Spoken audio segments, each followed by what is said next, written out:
दुनिया का सबसे बड़ा restaurant chain McDonald, 120 countries and 40,000 से भी ज़्यादा रेस्टोरेंट और अभी तक 300 बिलियन से भी ज़्यादा बर्गर सेल कर चुकी है।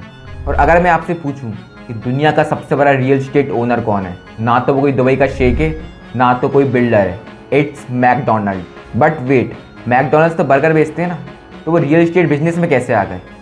यही तो सबसे बड़ा झूठ है जो मैकडोनल्ड इतने सालों से छुपाता आ रहा है। सो आज तुम्हें पता चलेगा कि कैसे एक मिल्क शेक मशीन बेचने वाले ने दो ब्रदर से उनका आइडेंटिटी, उनका नाम, उनका सपना सब कुछ छीन लिया और बन गया दुनिया का सबसे अमीर आदमी में से एक। आज तुम ऐसे ही डार्क सच के बारे में जानोगे जो मैकडोनल्ड इतने सालों से तुमसे छुपाता आ रहा है। So let's start the story.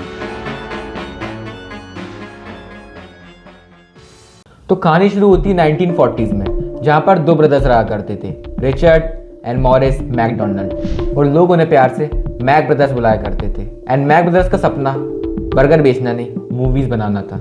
इसलिए मैक ब्रदर्स कैलिफोर्निया में शिफ्ट हो जाते हैं एंड कैलिफोर्निया में मैक ब्रदर्स अपना पहला मूवी थिएटर खोलते हैं। बट कुछ ही साल में वो मूवी थिएटर पूरी तरीके से फ्लॉप हो जाता है एंड साथ में मैक ब्रदर्स का मूवीज़ बनाने का सपना भी वहीं पर ही ख़त्म हो गया। मैक ब्रदर्स ने नोटिस किया कि कैलिफोर्निया में ड्राइव इन रेस्टोरेंट का बहुत क्रेज़ है। लोग ड्राइव इन रेस्टोरेंट में बहुत जाना पसंद करते हैं एंड जो ड्राइव इन रेस्टोरेंट के जो ओनर्स हैं वो भी काफ़ी ज़्यादा पैसा छाप रहे हैं। तो 1940s में मैक ब्रदर्स ने अपना खोला पहला रेस्टोरेंट, मैकडोनल्ड बारबेक्यू, जो एक ड्राइव इन रेस्टोरेंट था। ड्राइव इन रेस्टोरेंट जो होते हैं वो नॉर्मल रेस्टोरेंट से काफ़ी ज़्यादा अलग होते हैं। लेट अस सपोज आप कार से ड्राइव इन रेस्टोरेंट पर आए हो, आपके पास वेटर आएगा, आपसे ऑर्डर लेगा और आपके ही कार पर डिलीवर कर देगा। आप खाना कार में भी खा सकते हो और रेस्टोरेंट में बैठकर भी खा सकते हो। लेकिन मैक ब्रदर्स ने नोटिस किया कि यार ड्राइविंग रेस्टोरेंट में दो बड़ी प्रॉब्लम है। पहली, कस्टमर को 20 से ज़्यादा मिनट तक वेट करना पड़ता है, और दूसरी, रेस्टोरेंट को चलाने के लिए बहुत सारे वेटर्स की रिक्वायरमेंट होती है और मोस्ट ऑफ द पैसा तो उनकी सैलरी में चला जाता है। अब यहाँ पर आता है कहानी में छोटा सा ट्विस्ट, जिसके बारे में किसी ने सोचा भी नहीं था। 1948 में मैक ब्रदर्स अपने प्रॉफिटेबल बिजनेस को बंद कर देते हैं। हाँ, सच में सबको यही लग रहा था कि मैक ब्रदर्स पागल वगैरह हैं क्या, इन्होंने अपने प्रॉफिटेबल बिजनेस को बंद क्यों कर दिया। बट मैक ब्रदर्स के दिमाग में एक अलग ही खिचड़ी पक रही थी। एक दिन मैक ब्रदर्स टेनिस कोर्ट पर जाते हैं और वो लोग चौक से पूरे टेनिस कोर्ट पर अपना किचन ड्रॉ कर देते हैं और फिर वो एम्प्लॉय को बुलाते हैं और उनसे बोलते हैं कि इस किचन को कैसे फास्ट किया जाए। फिर मैक ब्रदर्स और एम्प्लॉय मिलकर उस पूरे किचन के सिस्टम को फास्ट बनाते हैं। वो डिसाइड करते हैं कि फ्रायर कहाँ होना चाहिए, ग्रिल कहाँ होना चाहिए, सोडा मशीन कहाँ होना चाहिए। वो तब तक किचन को डिज़ाइन करते हैं जब तक बर्गर बनाने की प्रोसेस फास्ट या परफेक्ट ना हो जाए, और जब बर्गर बनाने की प्रोसेस फास्ट और परफेक्ट हो गई, वो उस किचन को नाम दे देते हैं पीडी सर्विस सिस्टम। और ये किचन का सिस्टम मैक ब्रदर्स की लाइफ बदलने वाला था। अब मैक ब्रदर्स एक बार फिर से अपने रेस्टोरेंट चालू करते हैं विद न्यू किचन सिस्टम, और इस बार उनके मेनू में सिर्फ 9 ही आइटम्स थे। कोई भी वेटर नहीं था। इस बार कस्टमर को सिर्फ रेस्टोरेंट की विंडो पर आना था, 15 सेंट का बर्गर ऑर्डर करना था और 2-3 मिनट के अंदर कस्टमर के हाथ में बर्गर तैयार। एंड इस किचन ने फास्ट फूड इंडस्ट्री को पूरी तरीके से चेंज कर दिया। मैक ब्रदर्स के रेस्टोरेंट की सेल आसमान छू गई थी। बट फिर किसी ने रेस्टोरेंट पर नजर लगाती। कहानी में एंट्री होती है एक नए बंदे की, जो मैक ब्रदर्स की जिंदगी को पूरी तरीके से बर्बाद करने वाला था।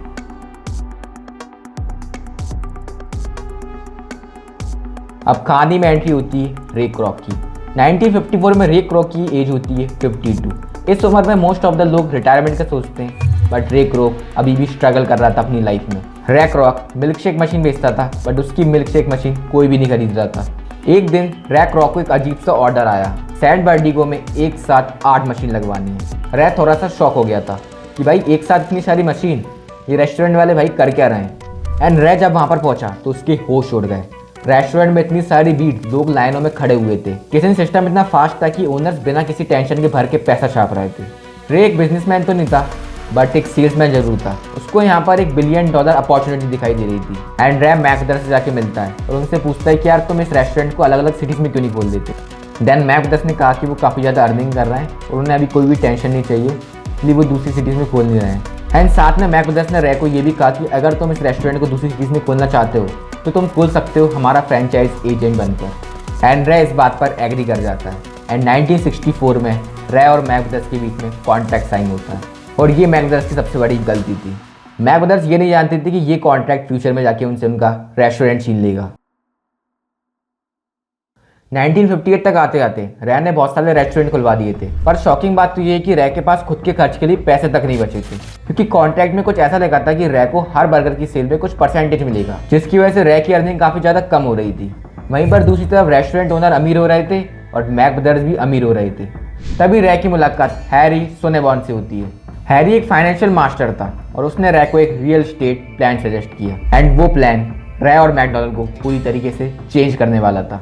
फिर रै ने एक रियल एस्टेट कंपनी खोली एंड इस कंपनी के थ्रू रै वहीं पर ही जमीन खरीदता था जहां पर मैकडोनल्ड रेस्टोरेंट बनता था, जिसकी वजह से रेस्टोरेंट ओनर को हर महीने रै को रेंट देना पड़ता था। अब रै भी अमीर हो रहा था, रेस्टोरेंट ओनर भी और मैक ब्रदर्स भी। एंड इस रियल एस्टेट कंपनी की वजह से रै अब काफ़ी ज़्यादा अर्निंग करने लगा था। अब रै को फ़र्क नहीं पड़ता था कि बर्गर कितने भी बिकें, क्योंकि अब वो लैंडलॉर्ड था। रै अब कुछ बड़ा प्लान करने वाला था, क्योंकि उसके पास बार पैसा पावर दोनों था। और यहीं से शुरू होती है मैक ब्रदर्स की बर्बादी की कहानी, क्योंकि जो आगे हुआ वो किसी ने सोचा भी नहीं था।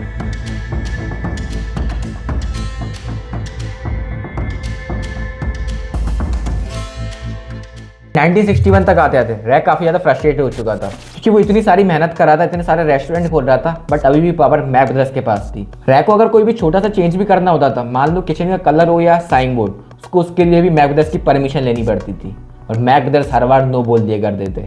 और इस बात से रै काफ़ी ज़्यादा गुस्सा था। अब रै ने डिसाइड करा कि यार अब बहुत हो चुका है, अब ऐसे तो काम चलेगा नहीं, अब मुझे मैक ब्रदर्स को उनके रास्ते से हटाना पड़ेगा। देन रै ने मैक ब्रदर्स से जाकर रेस्टोरेंट खरीदने का ऑफर रखा। मैक ब्रदर्स ने सोचा कि यार रिटायरमेंट लेने का काफ़ी अच्छा मौका है, तो उन्होंने $2.7 मिलियन की डिमांड की, जो आज के हिसाब से लगभग 200 करोड़ से भी ज़्यादा होते हैं। एंड रै इस बात पर एग्री कर जाता है। एंड रै ने कहीं से जुगाड़ लगाकर इन्वेस्टर से पैसे लिए और मैक ब्रदर्स को दे दिए। एंड रै ने मैकडोनल्ड हमेशा हमेशा के लिए अपने नाम पर कर लिया, और यहाँ पर उन दोनों के बीच में एक कॉन्ट्रैक्ट साइन हुआ। मैक ब्रदर्स ने कहा कि हम सब कुछ दे देंगे, बट हमारा पहला रेस्टोरेंट जो सैन बर्डिगो में खुला हुआ है उसको हम नहीं देंगे। एंड रै एग्री कर जाता है, एंड मैक ब्रदर्स उस रेस्टोरेंट का नाम चेंज करके द बिग एम कर देते हैं, क्योंकि मैकडोनल्ड नाम अब सिर्फ रै के पास था। अब रै ने पूरी तरीके से मन में सोच लिया था कि वो मैक ब्रदर्स को पूरी तरीके से बर्बाद कर देगा, पता नहीं उसको क्या खुन्नस थी। एंड फिर Ray the big M Mac brothers के इकलौते रेस्टोरेंट के सामने ही एक नया मैकडोनल्ड खोल देता है, और उसकी वो इतनी मार्केटिंग करता है कि द बिग एम पूरी तरीके से फ्लॉप पड़ जाता है। एंड मैक ब्रदर्स अपनी आंखों के सामने अपना रेस्टोरेंट बंद होते हुए देखते हैं। अब जो मैं तुम्हें बताने वाला हूँ ना, उससे सुनकर तुम्हें रै पर बहुत ज़्यादा गुस्सा आने वाला है। कॉन्ट्रैक्ट के टाइम पर मैक ब्रदर्स ने बोला था कि $2.7 मिलियन उन्हें काफ़ी कम रहेगा, क्योंकि थोड़ा बहुत पैसा तो टैक्स में चला जाएगा, उन्हें और कुछ भी चाहिए। तब रै ने मैक ब्रदर्स से वादा किया था कि वो हर साल 0.5% प्रॉफिट मैक ब्रदर्स को देगा, और ये कोई कॉन्ट्रैक्ट में नहीं लिखा था, एक हैंडशेक डील थी। बट कुछ महीने बाद रै इस हैंडशेक डील से पलट गया, उसने एक पैसा भी नहीं दिया उन्हें। एंड मैक ब्रदर्स कुछ कर भी नहीं सकते थे, क्योंकि ये एक हैंडशेक डील थी, उनके पास कोई भी प्रूफ नहीं था। एंड रै ने हमेशा हमेशा के लिए मैक ब्रदर्स का नाम मैकडोनल्ड की हिस्ट्री से मिटा दिया। अब रै अपने आप को मैकडोनल्ड का फाउंडर बताया करता था, बट असलियत तो ये थी कि मैक ब्रदर्स ही मैकडोनल्ड के असली फाउंडर थे। रै क्रॉक अब फास्ट फूड इंडस्ट्री का किंग बन चुका था, एंड 1980s के टाइम पे रै one of the richest person of the world में से एक था। चलो अब मैं तुम्हें थोड़ी इंटरेस्टिंग बात बताता हूँ। तुमने मैकडोनल्ड की फेमस बिग मैक और हैप्पी मील के बारे में तो बहुत बार सुना होगा।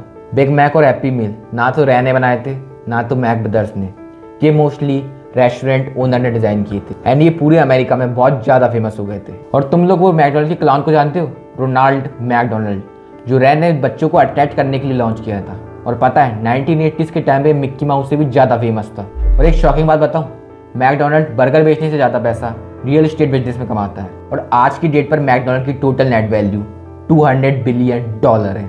एंड हर साल मैकडोनल्ड 20 बिलियन to 30 बिलियन तक का रेवेन्यू जनरेट करता है। तुम्हें क्या लगता है रै क्रॉक ने जो मैक ब्रदर्स के साथ किया वो सही था या गलत? कमेंट करके ज़रूर बताना। और अगर तुम्हें भी 2026 में रिच बनना है तो ये वीडियो जरूर देखना। मैं गारंटी देता हूँ कि ये वीडियो देखने के बाद तुम अमीर तो नहीं बनोगे, बट रिच कैसे बनना है या तुम्हारी लाइफ में तुम्हें गोल कैसे सेट करना है ये जरूर जान जाओगे। तो डिस्क्रिप्शन में मैं लिंक दे दूंगा, तुम वहाँ जाके जरूर देखना। और अगर वीडियो अच्छी लगी तो तुम लाइक, सब्सक्राइब और शेयर भी कर ही देना। मिलते हैं नेक्स्ट वीडियो में।